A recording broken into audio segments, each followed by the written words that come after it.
You can now support Ghost Maps on Patreon. Simply look for We Are HANTU or click the link in the description. Ghost Maps is hosted on Libsyn. Get up to 2 months of free podcast hosting for your show from Libsyn with the promo code HANTU.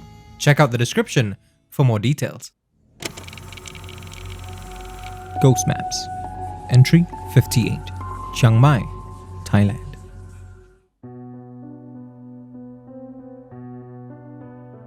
Veronica seems pretty lively, all things considered.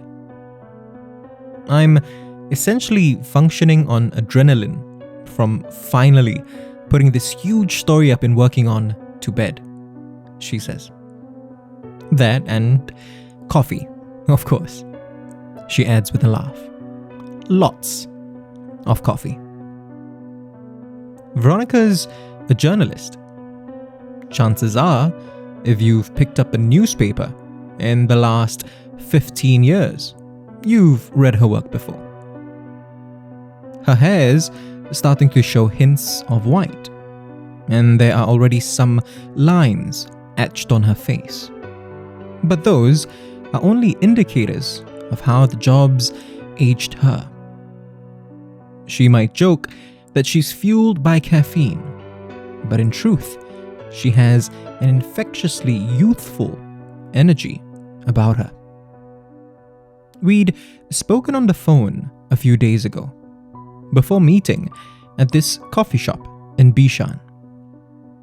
On that call, Veronica related to me a little about her incident with the level of detail you'd expect from much older veterans in her field.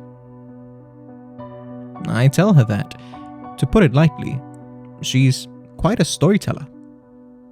She laughs, waving off the compliment. All part of the job, she says, matter-of-factly. You want to accurately get the facts out there, of course. But in a lot of these accounts, you also want to bring out that human element. It's this sense of empathy that nearly got her into trouble back in 2015.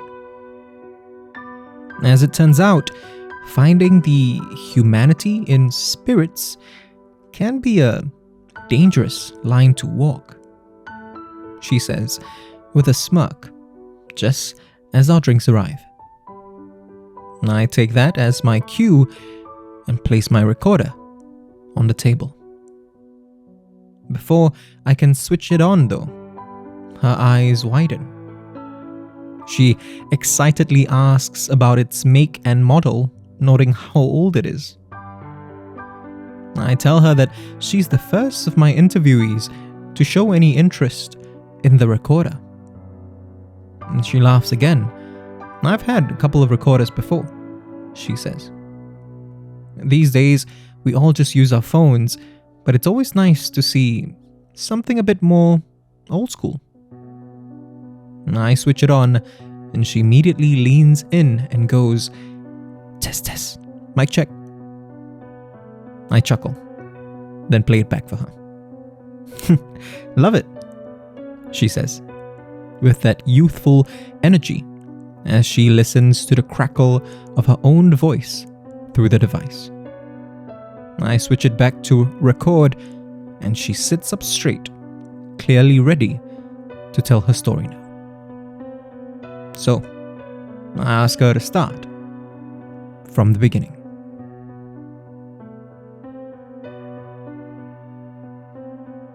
Veronica was on a backpacking trip with her best friend, a Thai journalist named May. The plan was that Veronica would fly up to Bangkok, where she'd meet May. From there, they'd take a sleeper train to Chiang Mai. The pair hadn't seen each other for 6 months at that point. Both of our schedules are pretty erratic, and we get that, she explains. It's one of the reasons why we're best friends. So, after a teary reunion at the airport, Veronica and May spent the hour-long ride to the station. and the first hour or so aboard the train catching up. It was only after they had settled in that they noticed how empty the train was. We walked up and down and realized we were the only ones in our carriage, she says. It was great at first. They felt more relaxed and their laughs grew a lot louder. But as nice as it was to spend time with May again, exhaustion from a day of traveling eventually caught up with Veronica. She climbed up onto the top bunk of their room and called it a night at around 9 p.m. I'm a light sleeper though, she says.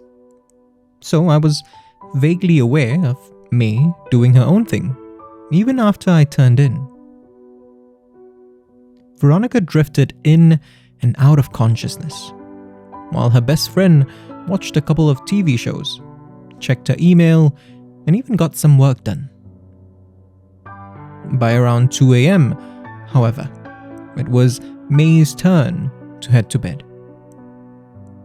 With the lights out, Veronica fell deeper into sleep until she was awoken by a voice.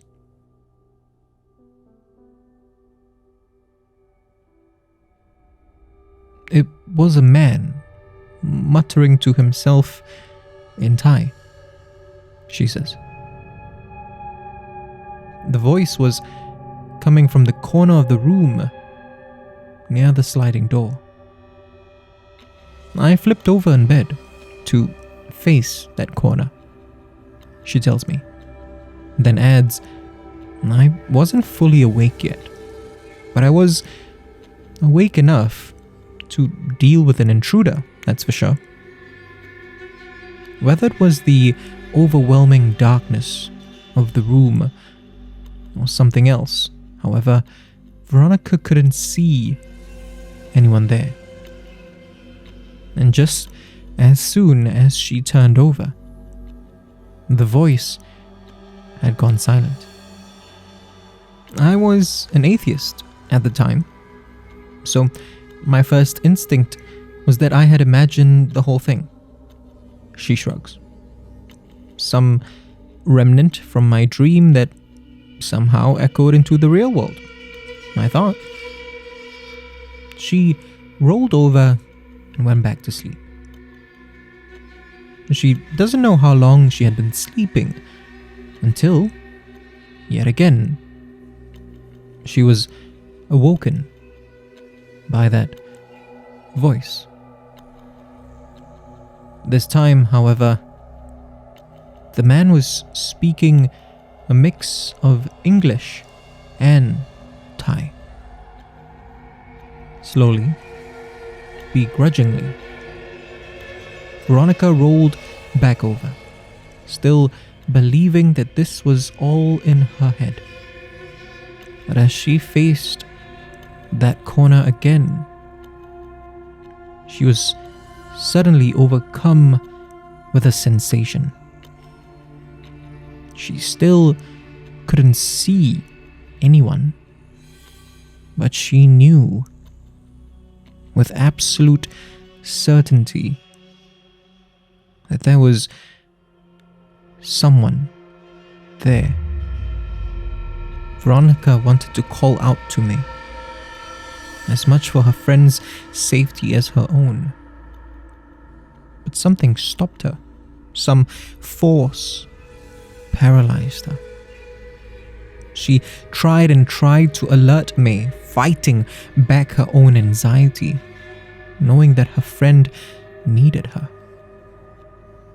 I need to call out to May, I kept thinking to myself. Veronica tells me. What really scared me was when the voice replied. May is asleep and she is safe, it said. What came after was a blur.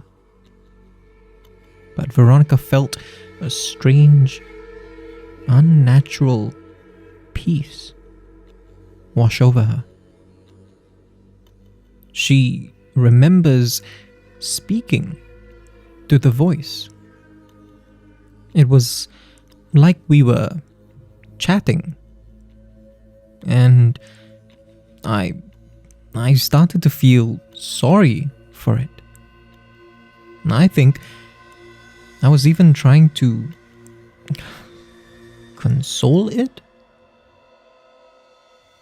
At some point, Veronica fell back asleep, vaguely aware of the distant sound of water. The next morning, as the warm sunlight streamed into the train, Veronica woke up with no memory of that strange voice at first. I just went to the other side of the carriage, carrying my toiletries as if this was just another trip, she says, chuckling mirthlessly. It was as she was returning to her room when it slowly started to come back to her. The emptiness of the carriage sent her mind reeling to the night before, to the joy of being with May again, and the terror that gripped her as she stared into the darkness of that corner of their room. She quickly woke May. May was sure it was some kind of intruder and insisted that they look for the conductor, Veronica tells me. And she adds, "But I knew better." Sure enough, the conductor assured them that no one had entered their carriage all night. He did add, however, that he wasn't entirely surprised that Veronica had a strange encounter, considering which carriage they were in. May tried to press the conductor for more information, but he wasn't forthcoming. He looked like he regretted telling us anything at all, Veronica says.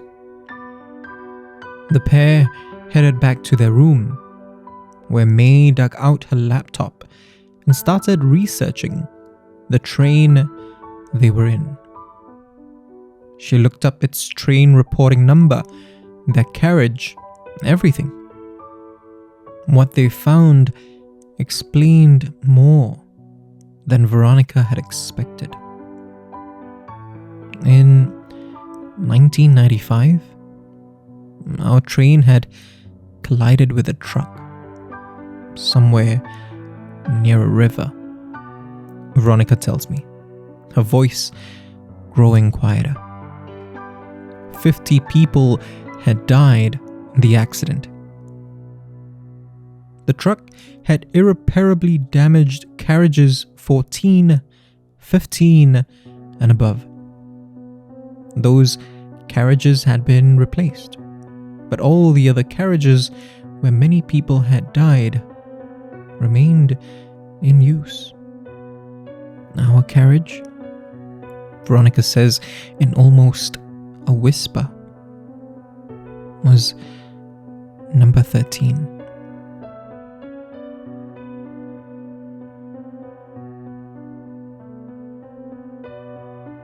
I became more agnostic than atheist after that, Veronica tells me, her tone lightening back up a bit. May, the more spiritual of the pair at the time, explained to her how lucky she was. She believed that Veronica had spoken to the ghost of someone who had died in the accident. She said that, even though the ghost didn't seem to have any malicious intent.